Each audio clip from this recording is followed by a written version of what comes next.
یہ دکھانا چاہتے ہیں کہ لوگ میری تعریف کریں، قرآن آپ اس نیت سے ہرگز نہ پڑھیں۔ قرآن کو اللہ کے کلام سمجھ کر کے اور عبادت کی نیت سے پڑھیں، یہ نہیں سمجھ کے کہ میری تعریف ہے نا۔ تو اگر آپ یہ پسند کرتے ہیں کہ ہر شخص میری تعریف کرے، تو آپ بتائیے آپ کا بھائی یہ کیسے پسند کرے گا کہ آپ اس کی برائی کریں؟ آپ اپنے بارے میں یہ ہرگز پسند نہیں کرتے کہ فلانا شخص چوراہے پہ کھڑے ہو کر میری برائی کریں، یہ کوئی نہیں پسند کرتا۔ اگر اس کو پتا چلے کہ کئی لوگ 4-5 لوگ مل کر کے یہاں پہ چوراہے پہ کھڑے ہو کے میری برائی کر رہے ہیں تو اسے اچھا لگے گا؟ ہرگز اچھا نہیں لگے گا، اسے یہ بات بالکل پسند نہیں آئے گی۔ جب اسے یہ پسند نہیں آئے گی تو جب آپ چوراہوں پر کھڑے ہو کر کے کسی کی باتیں کریں گے تو آپ اپنے بھائی کے لیے کیسے آپ نے سوچ لیا کہ وہ اسے پسند آئے؟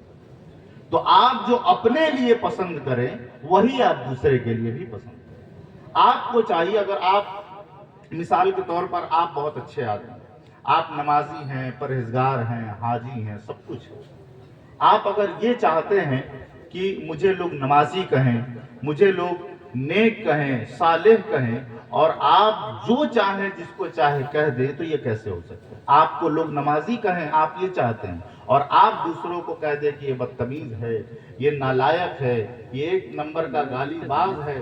آپ دوسروں کو یہ جو چاہے کہتے ہیں اور آپ کو لوگ نمازی ہی کہیں، آپ کو لوگ حاجی ہی کہیں، یہ کیسے ہو سکتا ہے؟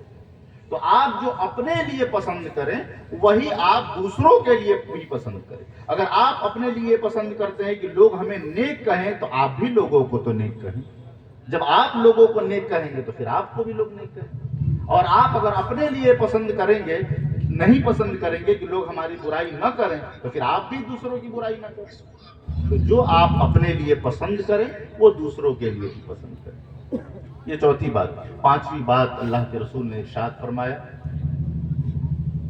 وَلَا تُكْثِرُ الزَّحِكَ فَإِنَّ الزَّحِكَ تُمِيتُ الْقَلْبَ۔ زیادہ نہ ہنسا کرو، کیونکہ زیادہ ہنسنا یہ دل کو مردہ کر دیتا۔ زیادہ جو ہنستا ہے اس کا دل یہ مردہ ہو جاتا۔ اللہ کے رسول صلی اللہ علیہ وسلم بہت کم ہنسا کرتے، وہ مسکرایا کرتے۔ اچھا، ہنسنے کی پابندی نہیں، زیادہ ہنسنے کی پابندی۔ زیادہ ہنسنا یہ دل کو مردہ کرتا۔ صحابہ کرام ایک بار بیٹھ کر کے کچھ کہا لگا رہے تھے، اللہ کے رسول صلی اللہ علیہ وسلم کا گزر ہوا، اللہ کے رسول نے جب دیکھا تو فرمایا کہ تم زیادہ ہنستے ہو، اگر مجھے جو پتا ہے اگر تم جان جاتے تو تم روتے زیادہ اور ہنستے کم۔ تو ہم سب کو بھی چاہیے کہ اللہ کے رسول نے جو فرمایا ہنسنا کم اور زیادہ رونا، اس پر عمل ہونا چاہیے، کیونکہ زیادہ جو لوگ ہنستے ہیں ان کا دل مردہ ہو جاتا ہے، اور مردہ اس معنی میں ہو جاتا ہے کہ پھر جب مردہ ہو جائے گا دل تو ان پر کسی چیز کی باتیں اثر نہیں کرتی، یعنی قرآن کی باتیں، حدیث کی باتیں، تفسیر کی باتیں، یہ باتیں اثر نہیں کرتی۔ کان سنتا ضرور ہے لیکن وہ باتیں دل پر نہیں جاتی۔ ہنسنا زیادہ یہ صحت کے لیے اور قلب کے لیے کیا ہو جائے گا۔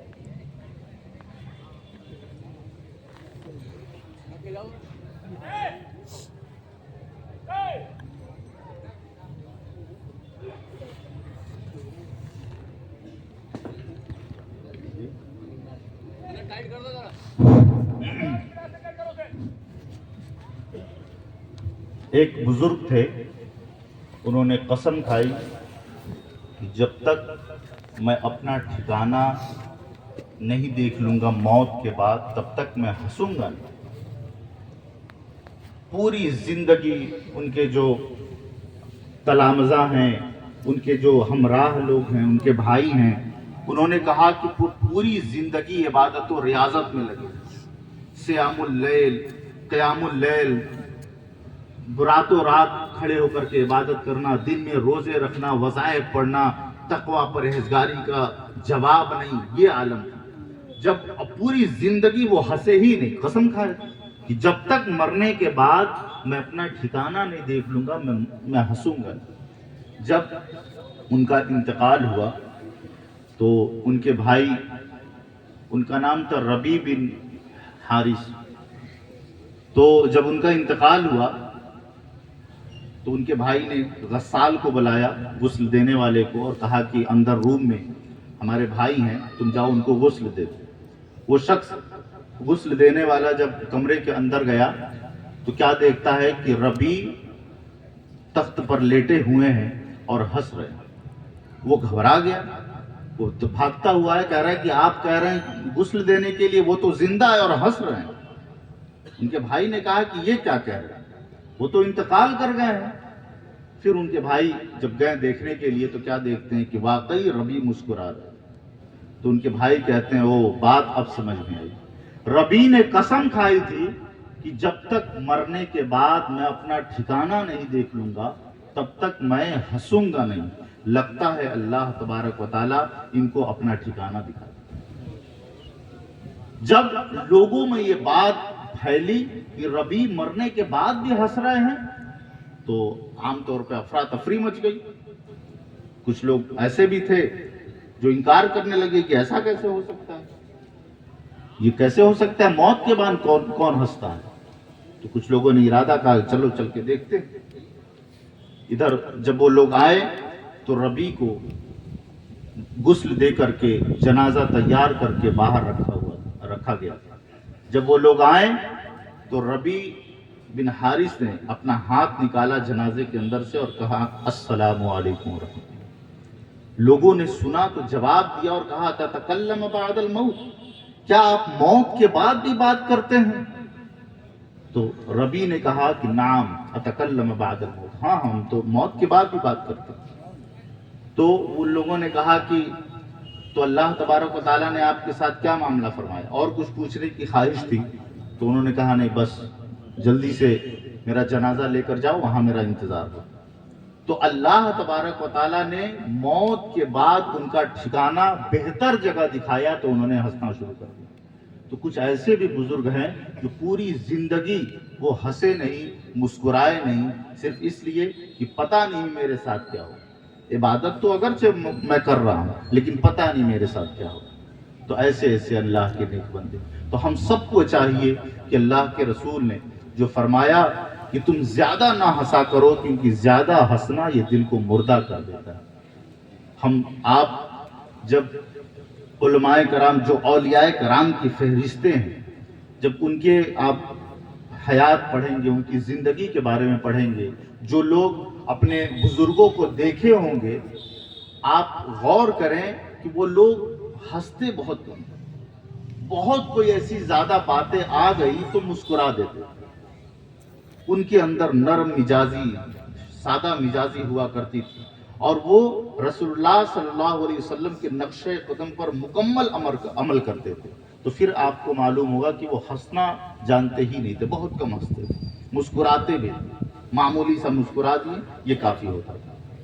اور انہی لوگوں کی دین ہے کہ آج یہ معاشرے میں جو تھوڑا بہت ہم دین سیکھتے ہیں، جو آج مسجدیں تھوڑی بہت آباد ہیں، ہم سبوں کے دلوں میں جو قرآن کی تعلیم ہے، یہ ساری چیزیں یہ انہی لوگوں کی دین۔ وہی لوگ تو پوری زندگی دین کو سمجھانے میں صرف کریں۔ ہم لوگ پوری زندگی سمجھ نہ پائیں اور وہ لوگ پوری زندگی سمجھانے میں چلے۔ آج ان تمام طرح کے جلسوں کا کیا مقصد ہوتا ہے؟ جلسے، جلوس، شب برات، شب قدر، شب معراج، ان تمام طرح میں تمام موقعوں پر جو جلسے ہوتے ہیں، ان تمام جلسوں کا مقصد صرف ایک ہوتا ہے کہ ہماری اور آپ کی اصلاح ہو جائے، یہی مقصد ہوتا ہے۔ لیکن اس کے باوجود ہزاروں تقریریں ہم لوگوں نے سن لی، ہزاروں مسئلے ہم لوگوں نے سن لیے، ہزاروں طرح کی وعیدیں، ہزاروں طرح کی بشارتیں ہم لوگوں نے سن لی، لیکن اس کے باوجود ہم وہیں کے وہیں، ہم آگے نہیں بڑھ پاتے۔ تو ہم سب کو چاہیے کہ تقریر سنیں، اس سے زیادہ ہے کہ اس پر ہم عمل کریں اور علماء کی صحبت اختیار کریں۔ عالموں کی صحبت میں رہیں گے تو آپ کو معلوم ہوگا کہ دین کیا ہے نا۔ یہ ہمارے علماء کرام، حفاظ کرام، آپ کو لگتا ہے کہ یہ لوگ معمولی آدمی ہیں، آپ لوگوں کو ان کی اہمیت نہیں پتہ ہے۔ اور میں سمجھتا ہوں کہ یہ علماء کرام، یہ حفاظ کرام جو موجود ہیں، یہ لوگ بھی یہ دل میں یہ اطمینان رکھے کہ یہ جو آپ عالم اور حافظ بنے ہیں، یہ آپ دنیا کے لیے نہیں، آخرت کے لیے بنے. آپ کا اس کا پورا جو فائدہ ملے گا یہ آخرت میں ملے گا. یہ الگ بات ہے کہ اس کی برکتیں آپ کو دنیا میں بھی مل جائے گی اور آخرت میں بھی مل جائے گی، ہے نا. ایک آخری بات میں کہہ کے اپنی گفتگو ختم کروں گا. ایک محدث تھے، ان کا نام ذہن میں نہیں ہے. انہوں نے 80 سال تک حدیث کا درس دیا. 80 سال حدیث پڑھایا، تفسیر پڑھائی، قرآن پڑھایا، مسائل پڑھائے، ہزاروں شاگرد تیار کیے. لوگ لکھتے ہیں جو ان کے ساتھ والے تھے، انہوں نے لکھا کہ 80 سال تک وہ اتنا مشغول ہو کر کے درس قرآن، درس حدیث دیا کہ پورے بال، بھاؤں، داڑھی سب کچھ سفید ہو. جب 80 سال پر ان کا انتقال ہوا تو ان کا ایک شاگرد ان کو خواب میں دیکھا تو کہنے لگا کہ استاد آپ کا کیا بنا، موت کے بعد آپ کا کیا بنا؟ تو انہوں نے کہا کہ کیا بنے گا، جو سب کے ساتھ معاملہ پیش آتا ہے وہی میرے ساتھ معاملہ پیش آیا. تو شاگرد نے کہا کہ پھر بھی کیا ہوا؟ تو کہا کہ جس طرح سب کے قبروں میں فرشتے آتے ہیں، میرے قبر میں بھی فرشتے ہیں، اور جو سب سے پوچھتے ہیں من ربک ما دینک ما کنت تقول فی ھذا الرجل، مجھ سے بھی وہی پوچھا. تو شاگرد نے کہا کہ پھر آپ نے کیا جواب دیا؟ تو اس محدث نے کہا کہ جب فرشتوں نے یہ سوال کیا تو میں نے اپنی سفید داڑھی کو آگے کر دیا اور کہا کہ جو سوال تم پوچھ رہے ہو یہی سوال سمجھاتے سمجھاتے تو میری داڑھی سفید ہو. اسی سوال کا جواب تو پڑھاتے پڑھاتے میری داڑھی سفید ہو گئی، اور تم مجھ سے پوچھ رہے ہو کہ من ربک کا جواب، تم مجھ سے پوچھ رہے ہو کہ ما دینک کا جواب. ارے یہی جواب تو پڑھا پڑھا کے 80 سال گزر گئے اور میری داڑھی، بھاؤ، بال سب کچھ سفید ہو گئے. تو شاگرد نے کہا پھر کیا، بس اسی تھوڑی سی بات پر اللہ تبارک و تعالیٰ نے میری مغفرت. تو یہ جو علماء اور حفاظ کرام یہ تشریف رکھتے ہیں، میں آپ سے بھی گزارش کروں گا کہ اس کا پورا اجر آپ کو آخرت میں ملے گا جب آپ خلوص کے ساتھ اس روئے زمین پر کام کریں، خلوص کے ساتھ، رضائے الہی کے ساتھ لوگوں میں دین پھیلائیں گے، لوگوں کے دلوں میں درس قرآن، درس حدیث پھیلائیں گے تو مکمل آپ کو اس کا فائدہ ہوگا. تو جو بھی باتیں بتائی گئی آپ کوشش کریں کہ اس پر عمل کریں. آج شب برات کی رات ہے، زیادہ گھومنے کی طرف توجہ آپ نہ دیں، ادھر ادھر جانے کی طرف توجہ بالکل نہ دیں، کیونکہ آج کی شب کے بارے میں کتنی فضیلتیں ہیں. اللہ کے رسول فرماتے ہیں کہ حضرت جبرائیل نے فرمایا کہ آج کی شب اللہ تبارک و تعالی اتنے لوگوں کو جہنم سے نجات عطا کرتا ہے جتنے لوگ بنو قلب کی بکریوں کے بال کے برابر. اب بتائیے، بنو قلب ایک علاقہ تھا، اس علاقے میں بہت بکریاں تھی، صرف بکریاں ہی تھی بہت زیادہ، ان بکریوں کے بال کے برابر اللہ تعالیٰ آج لوگوں کو جہنم سے نجات دیتا ہے. تو یہ رات بہت عظیم الشان رات ہے. آپ اس رات کو گوائے نہیں، اس رات کو سونے میں نہ گزار دیں، اس رات کو عبادت کریں اور اللہ سے اپنی مغفرت اور اپنے لیے ہدایت طلب کریں، اور یہ بھی ساتھ میں مانگیں کہ مولا کریم ہمیں استقامت بھی دے. کیوں؟ اس لیے کہ آج کے دن ہمارے دل میں خوف پیدا ہو گیا اور ہم اللہ کی عبادت میں مشغول ہو گئے، لیکن پھر کل کے دن اسی طرح سے ہم آ گئے تو پھر کوئی فائدہ نہیں. تو یہ بھی دعا کریں کہ استقامت دے، یعنی آج اگر ہم توبہ کریں تو اس توبہ پر میں قائم رہوں، ایسی دعا مانگیں، ہے نا. اور اپنی طرف سے بھی پوری کوشش کریں کہ اللہ تبارک و تعالیٰ سے جو میں توبہ کر رہا ہوں، جس چیز کو لے کر کے توبہ کر رہا ہوں، جن گناہوں کے معاملے میں توبہ کر رہا ہوں، تو مولا کریم دوبارہ اس گناہ کو نہیں کروں. اور حقیقت میں گناہوں سے توبہ کرنے کا مزہ تو تب ہے جب آپ کے پاس تمام چیزیں موجود ہوں اور صرف اللہ کی رضا کے لیے آپ اس چیز کو چھوڑ دیں. جیسے آپ کے ساتھ ایسا ہوتا ہوگا کہ کبھی آپ جا رہے ہیں راستے میں، کوئی ایسی چیز پر آپ کی نظر پڑی جو غلط ہے، پہلی نظر دھوکے سے پڑ گئی، اب دوسری نظر دل کر رہا ہے کہ دیکھو، لیکن اس وقت اگر آپ نے یہ خیال کر لیا کہ اللہ کی رضا کے لیے میں دوسری بار نہیں دیکھوں، اللہ کے خوف کی وجہ سے اور اللہ کی نافرمانی ہو جائے گی اگر میں دیکھوں گا، تو اللہ کی رضا کے لیے میں اپنی دوسری بار اس کی طرف نظر نہیں کروں گا، اگر یہ چیز آپ نے کر لیا تو میں یقین کے ساتھ کہہ رہا ہوں کہ اس کے بعد آپ جو بھی نماز ادا کریں گے اس نماز میں آپ کو لذت محسوس ہوگی۔ آپ یہ کر کے دیکھیے، آپ اس چیز کو آزمائیے گا۔ کوئی بھی گناہ، اگر آپ کے ذہن میں کوئی گناہ آ رہا کہ مجھے وہاں جانا ہے اور پوری ساری تیاری ہے جانے کی، گاڑی بھی موجود ہے، دوست بھی تیار ہے، پیسے بھی جیب میں، کسی طرح کی کوئی رکاوٹ نہیں ہے، صرف آپ اپنے دل کو، اپنے قدم کو صرف اس لیے روک لیں کہ اللہ اور اس کے رسول کی ناراضگی ہو جائے گی، اگر اس مقصد سے آپ نے روک لیا تو اس کے بعد جو بھی نماز آپ ادا کریں گے اس میں آپ کو لذت محسوس ہوگی، اور پھر اللہ تبارک و تعالیٰ آپ کو گناہوں سے دھیرے دھیرے دھیرے پیچھے کرنا شروع کر دیں۔ تو آپ کوشش تو کریں، کوشش کرنا آپ ہی کا کام ہے۔